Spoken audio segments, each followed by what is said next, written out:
নির্বাচন পরবর্তী সরকার জুলাই সনদ ও সংস্কার বিষয়ে কর্ণপাত না করলে এর মাশুল দিতে হবে বলে সতর্ক করেছেন জাতীয় ঐকমত্য কমিশনের সদস্য ডক্টর বদিউল আলম মজুমদার। রাজধানীতে এক সংলাপে তিনি বলেন, রাজনৈতিক দলগুলো জুলাই সনদ বাস্তবায়নে কি ভূমিকা রাখছে তা জনগণকেও খেয়াল রাখতে হবে। এ সময় প্রধান উপদেষ্টার ঐকমত্য বিষয়ক বিশেষ সহকারী মনির হায়দার বলেন, নানা বিষয়ে সংকটে পড়েছে জুলাই সনদ। ইমদাদুল্লাহ বাবু রিপোর্ট।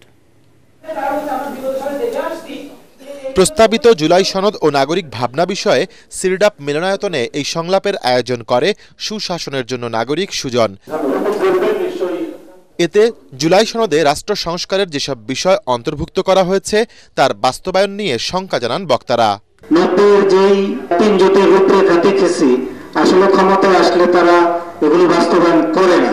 অতএব যে ধারাগুলো এই সরকার এবং মাননীয় রাষ্ট্রপতির দ্বারা বাস্তবায়নযোগ্য সেগুলো যেন বাস্তবায়ন করে দেয়। যারা মনে করে যে ফেব্রুয়ারিতে নির্বাচন হলে তারা লাভবান হবে, তারা ফেব্রুয়ারিতে নির্বাচনের ব্যাপারে যারা মনে করে যে নির্বাচন করলে তো তারা জয়ী হতে পারবে না, তারা সরকারে যেতে পারবে না, তারা নির্বাচন বিলম্বিত করতে চায়।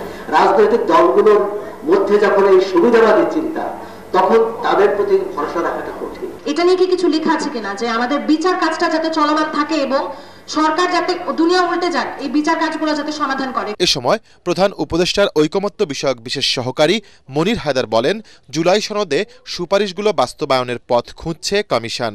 আজকে আমরা যে ধরনের অবস্ট্রাকশনস, নেগেটিভ এনভায়রনমেন্ট দেখতে পাচ্ছি, এটা সেদিন আমরা কল্পনাও করিনি, এই 9-10 মাস আগেও কল্পনা করিনি। রাজনৈতিক অঙ্গনের বর্তমান বিতর্ক বা দ্বিধাদ্বন্দ্ব কেবলমাত্র এই সংস্কার বিষয়ক সংকটটা কেবলমাত্র সনদের মধ্যে সীমাবদ্ধ না।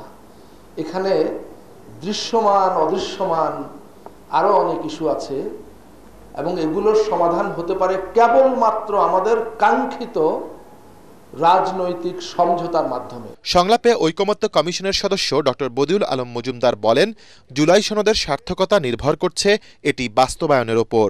যে এই যে সনদটা একটা রক্তস্নাত, আমি আশা করি আমাদের সম্মানিত রাজনীতিবিদরা এর প্রতি সম্মান প্রদর্শন করবেন। যারা আত্মত্যাগ করেছে তার প্রতি তাদের আত্মত্যাগ যেন বৃথা না যায় সে ব্যাপারে তারা প্রয়োজনীয় ব্যবস্থা নেবেন এবং আমরা সকলেই আমাদের অবস্থান থেকে সোচ্চার হব।